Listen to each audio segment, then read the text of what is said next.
시험 느낌이 어땠어요? 지금 딱 이슈가 되는 문항들만 이렇게 제가 적은 거거든요.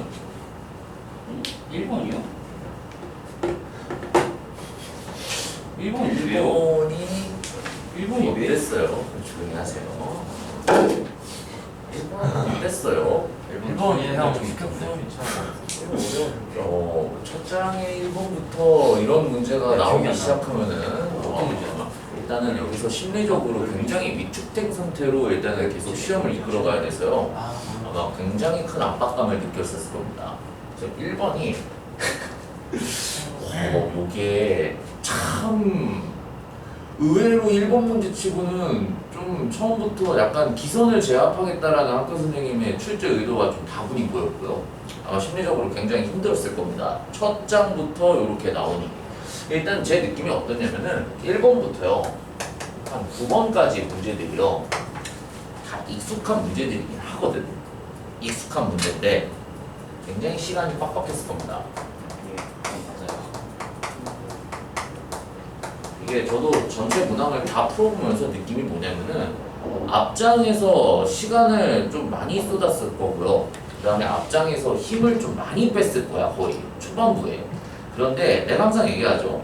앞장에서 힘을 그렇게 빼게 만들었으면은 분명히 이게 시험이라는 게 강약, 중간약을 유지를 하는 문제들로 배치가 되기 때문에 앞장에서 이렇게 좀 시험 문제에서 힘을 빼는 문제들이 많이 있었으면요. 뒷장으로 갈수록 오히려 힘을 조금 빼면서 라이트하게 할 수 있는 문제들이 의외로 좀 많았을 거야. 대표적인 문제가 맨 마지막 문제, 서술형 6번 같은 문제. 굉장히 쉬워요. 풀어서 맞췄어야 돼요. 그런데 못 풀어 고치니까. 왜? 앞장에서 시간을 많이 썼어. 시간을 많이 썼다기보다는 이게 계산이 많아서요. 체력 소모가 좀 많이 컸을 겁니다, 아마. 그러니까 피가 계속 다는 거지. 이게 체력이 만만치 않았을 거예요. 그래서 전체 문항을 다 운영하는 데 있어서. 자, 그리고 6번, 15번. 이 6번, 15번이 뭔지 알아요?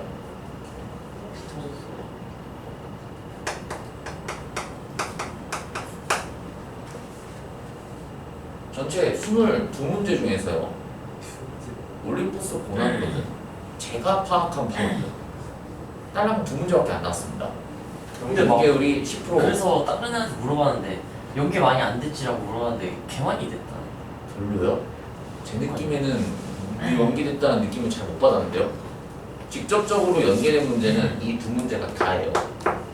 글쎄요, 뭐 중간중간에 뭐 섞어갖고 문제들을 만들어 놨을 수도 있을 것 같은데 뭐 그렇게 우겨놓는다고 하면 솔직히 나도 할 말이 없어요. 근데 올림푸스 고난도에 있는 유형 자체가 직접적으로 언급된 사례의 문제는요 6번과 15번 이 2문제입니다. 나머지 문제는 솔직히 뭐라 그럴까 연계가 됐다라고 우기면은 나도 할 말 없다. 그거는 뭐 개인 주관적인 생각이니까요. 근데 이제 제가 봤을 때 제 시각에서 딱 눈여겨보이는 올림푸스 고난도 문제는 이 2문제가 다였어. 안 나왔습니다. 거의요. 뭐 중간중간에 찢어발려갖고 보기에 들어가 있던 어디 문제에 녹아져 있다라고 하겠지. 큰 의미가 있을까 싶어. 내신을 공부하는 니네 입장에서요. 또 50분 동안 시험 문제를 운영하는 사람들 입장에서는 글쎄요. 출제위원과 니네들 사이에 괴리감이 좀 크지 않았을까 일단 싶고요. 그 다음에 이제 이 9번이랑 15번 9번은 왜? 내가 9번을 왜 적어놨지? 9번 보여줄게. 9번. 이 9번이요. 10년 전 기출 문제입니다. 2015년도 고3 모의고사 기출 문제예요. 한마디로 무슨 문제?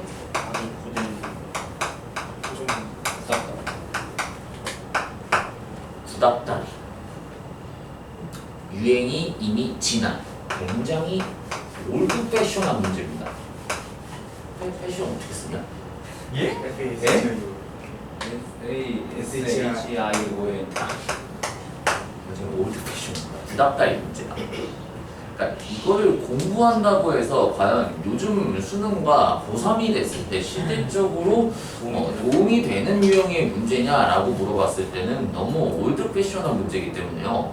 이거를 내신 문제에 과연 출제를 하는 게 큰 의미가 있었을까 싶은데 일단 뭐 풀으신 분들은 뭐 기본 베이스가 됐기 때문에 이 문제를 풀으셨을 거고요.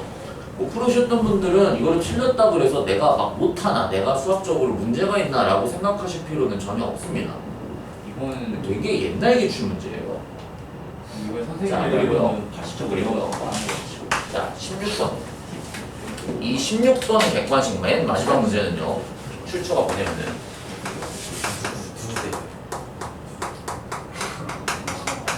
아니 5월인가? 6월 그 EBS 쌤 맞아 EBS 쌤 수업 있어. 이거 왔어요? 아니 나 택배 몰랐어. 다 챙기면 수학생 나 그쵸? 객관식 16번 문제는 출처가 정확하게 이 문제입니다. 2024년 5월 고3 교육청 2개월 전에 봤던 고3 모의고사 22번 문제예요. 숫자만 바꿔서 냈습니다. 조건은 다 똑같아요. 숫자만 바꿔서 냈어요. 원 문제는 16번째 항을 구하라고 나와 있고요. 22번 원래 오리지널 문제는요. 이 문제는 11번째 항인가 뭐 12번째 항을 구하라고 나와 있을 거예요. 아예 하루 뭐 뭐 아무튼요.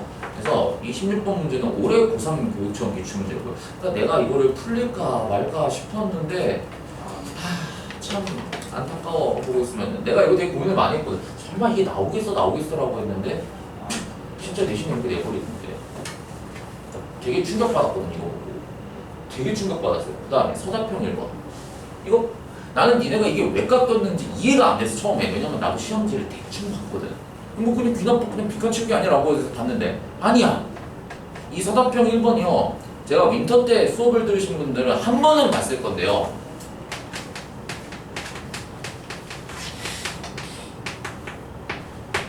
교육과정 밖의 내용입니다.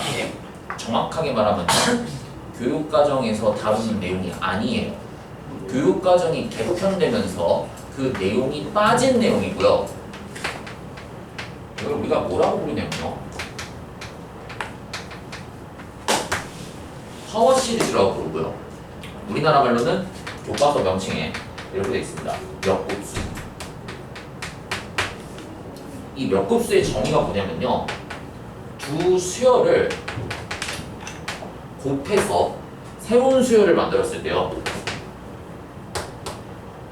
그 수열의 합을 구하는데 이 곱하는 수열 두 가지 형태가 정해져 있어요.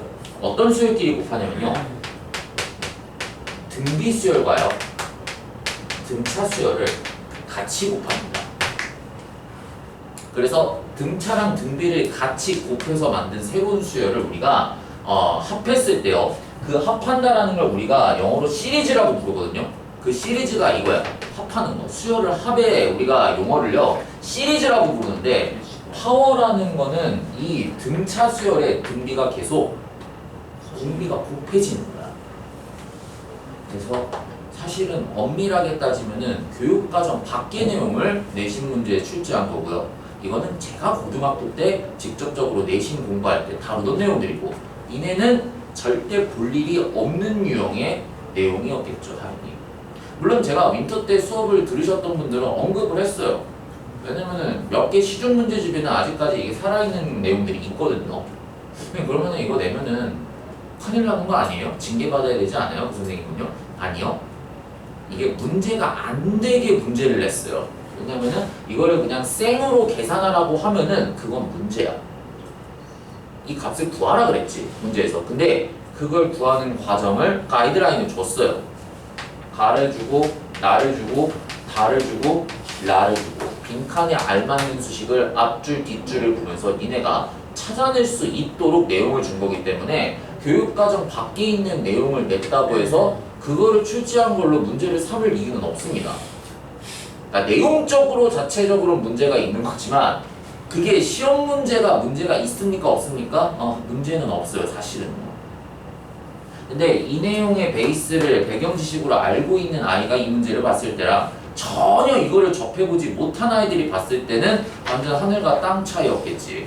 그 익숙함의 정도가 완전히 시험 현장에서 달랐기 때문에요. 이걸 한 번이라도 접해서 뭔가 공부를 제대로 했던 아이들 같은 경우에는 이게 이거였나 라고 하면서 기억을 되살아가면서 문제를 풀 수 있었을 거고 완전 생판 처음 보는 아이들 같은 경우에는 이게 뭐야 이게 도대체 약간 이게 뭔 내용인지도 모르고 아마 그냥 그렇게 계속 막 약간 뭐라 그럴까 그냥 기본 피지컬로 밀어붙였을 거야. 그래서 그러다 보니까 이게 완벽하게 다 맞지 않았겠지.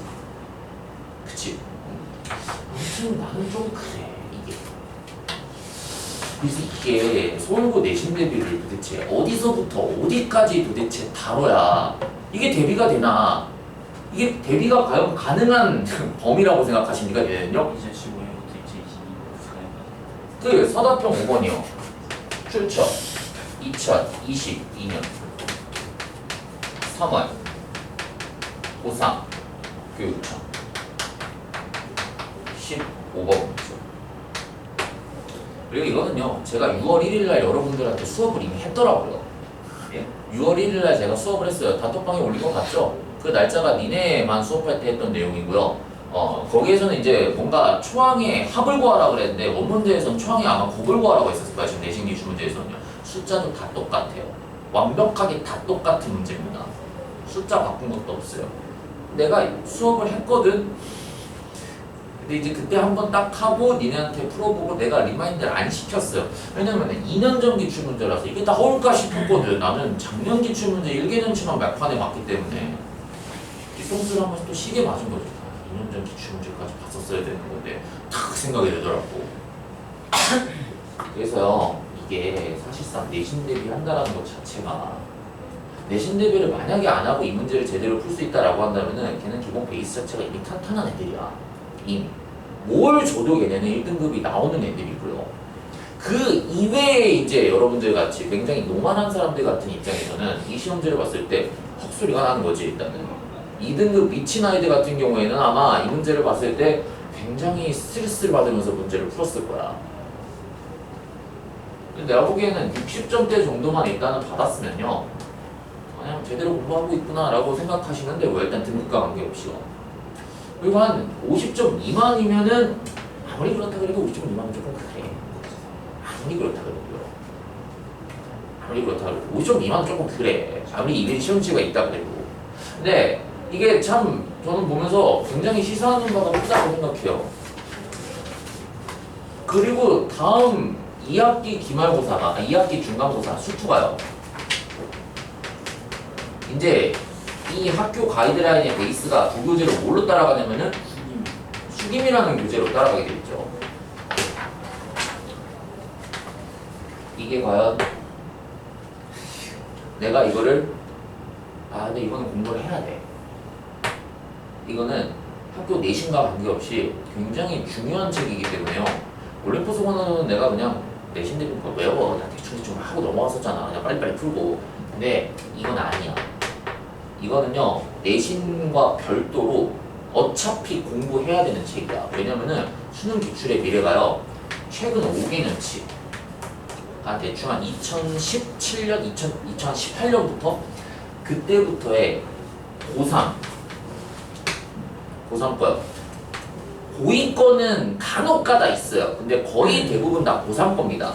고3 평가원, 교육청, 수능 기출 문제 중에서 임팩트가 있는 문제들을 여기다가 다 세려 놓았어요. 단원별로.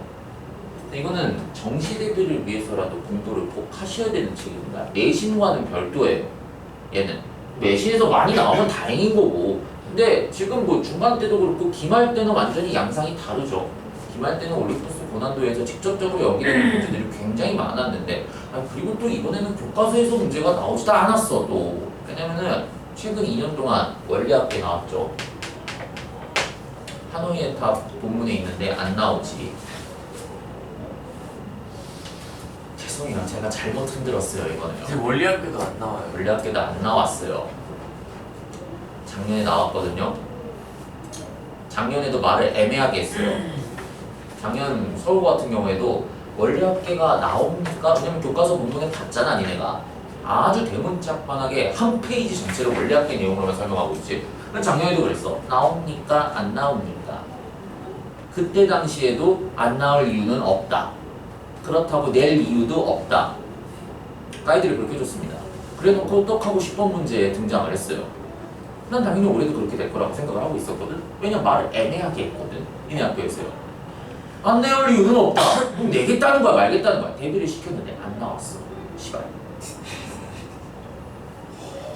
근데 막 못 낸다는 말- 듯이 말하던 쌤도 있고.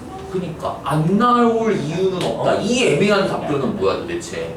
그러니까 안 낸다는 쌤도 있었는데 그러면 못 내는 거 아니에요? 그러니까 못 낸다는 쌤이 작년에도 그랬어요. 안 나올 이유는 없다. 안 나올 거다. 밤마다 얘기가 다 달랐습니다. 근데 결국에는 나왔어요. 객관식 10번에. 공부 안 한 애들은 그 문제를 틀렸고요. 공부를 한 애들은 그 문제를 맞췄고요. 내가 내신 시험 전날에 그 문제를 공부하라고 했는데 아랫반일수록 그 문제를 보통 공부를 안 하시죠. 공부를 한 애들 같은 경우에는 그 문제를 맞추죠. 근데 사실상 이거를 공부를 시키는 게 맞나 싶어. 나도 그랬거든. 근데 내신이니까 어쩌겠어. 한 문제라도 나오면 맞춰야지. 한 문제 차이가 얼마나 큰데. 안 나온다 했는데 나오는 건 그래서 지금 내용이 이래요. 이게 니네가 뭐 한두 달 공부한다고 대비가 되겠냐고요. 아니면은 수학만 일주일에 5일씩 수업을 들어야 돼. 이걸 대비를 다 시키려면은. 이 문제 풀이 10개년치라니까. 10개년치 풀에다가 심지어 올해 고3 거까지 모의고사 여태까지 봤던 걸 다 건드려야 돼. 공통 과목에 있는 시험 범위에 해당하는 내용을요. 물리적으로 시간만 주어진다면 대비가 가능은 하겠지. 근데 그게 가성비가 있는 공부가 될 거냐고. 이 불특정 다수한 걸 내가 어떻게 모든 걸 다 타겟팅을 해서 너네한테 이거를 대비를 시키겠습니까? 솔직히 나의 무능함을 너무 많이 깨달았어. 이번에 내가 진짜 무능력하구나. 이 수많은 문제들 중에서 어떻게 이렇게 나올 수가 있을까? 그게 무능하지. 죄송해요. 솔직히 내가 죄송하다는 말밖에 할 게 없어. 이런 문제가 이렇게 나오는데 어떻게 이거를 내가 내가 무당도 아니고 어떻게 이 문제 나올 거다 이 문제 나올 거다 적중률 50% 뭐 60% 이거를 어떻게 내가 이거를 끼워 맞추냐고.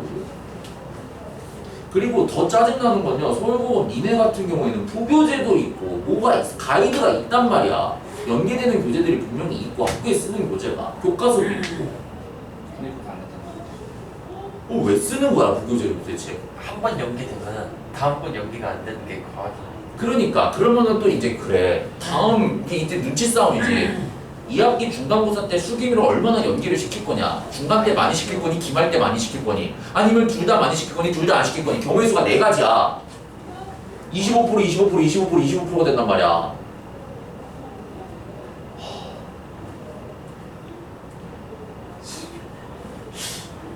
어렵네요 정말로. 서울고는요 이런 학교가 아니었거든요. 참 어렵네요 이게. 시험지를 분석하는 내 입장에서도 와 이건 좀 아닌 것 같다라는 생각이 들어요. 왜냐면은 시험 시간이 몇 분이냐면 50분이잖아. 시험 시간이 뭐 한 70분 이상이 됐다라고 했는데 이렇게 줬다 그러면 나도 이해를 해. 그래 70분 정도는 이렇게 해볼 수 있겠구나라고 생각하는데 아니 50분이야. 50분 동안 이거를 전체를 다 푸는 게 아니고 일단 다 보려면은 적어도 이런 거는 좀 선을 넘은 거지 내가 보기에는. 고의 내신에 되게 맞아. 이거 좀 선을 넘었지 얘는. 아무리 그렇더라도 이것도 내가 보기에는 선을 넘었지. 야 상문고 기출문제 내가 나중에 한번 기회 되면 보여줄 텐데요. 상문고는요 난이도가 중이 없어요. 난이도가 중이 없어요. 그냥 하 아니면 최상이야. 차라리 저런. 차라리 이게 나. 왜? 최상이 되는 문제가요 몇 문제나 될 것 같습니까? 기껏 해봐야 3문제야. 세 문제야. 나머지는 거의 중급이라고 얘기할 문제가 뭐 한두 문제 정도 있나? 다 학급 문제야. 근데 이게 니네 뭐 1번부터 9번까지 체력 소모가 큰 문제들 위주로 그렇게 또 배치가 돼 있는 것도 아니고 그냥 일반적인 공부를 해서 뭐 수능 특강 3개년치를 풀었다거나 아니면 교과서를 풀었다거나 여기에만 집중해서 뭔가 기본적인 대비만 잘 해놨으면은 기본적으로 75점은 일단은 깔고 갈 수 있게 만들어낸 시험지. 근데 문제는 75점도 일단 못 받는 애들이 수두룩하니까 문제인 거지. 근데 적어도 내 수업을 들었던 애들은 70점대 중반을 받은 애들이 그래도 꽤 많아 상문고 반에서. 왜냐면 이번에 상문고가 어떻게 나왔냐면은 3등급 컷이 72점이야. 와. 72점. 73점인가 그렇거든. 2등급 컷이 77점인가 그래. 한 문제 차이야. 그렇네. 이게 맞아. 그러면은 이게 맞아. 가이드가 없는 학교니까. 일부 문제는 그리고 니네 학교처럼 뭐 이렇게 뭐 모의고사를 뭐 그냥 도배를 한 게 아니고요. 학교 자체에서 진짜 개발을 하는 문제들을 처음으로 신제품으로 출시한 학교입니다. 근데 그 문제를 보고 있으면 오, 풀면서 나는 감동을 받는 거지. 미쳤구나. 이거는 수능 기출 문제로 내도 손색이 없을 정도의 퀄을 문제를 내요. 그렇게요. 근데 그거를 풀 수가 있다라는 전제가 뭐야? 이 최상 문제, 세대 문제를 제가 나머지 문제를 다 푸는데 몇 분이 걸리냐면요. 제가 직접 손으로 다 풀었을 때 15분밖에 안 걸려요. 물론 나는 이제 딱딱딱딱 해서 푸니까.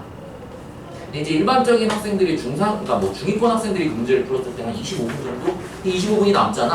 그 25분 중에서 나머지 세대 문제를 건드려갖고 그 중에서 한두 문제만 맞추면은 그러니까 충분히 공부한 만큼 성과를 낼 수 있는 그런 시험이야.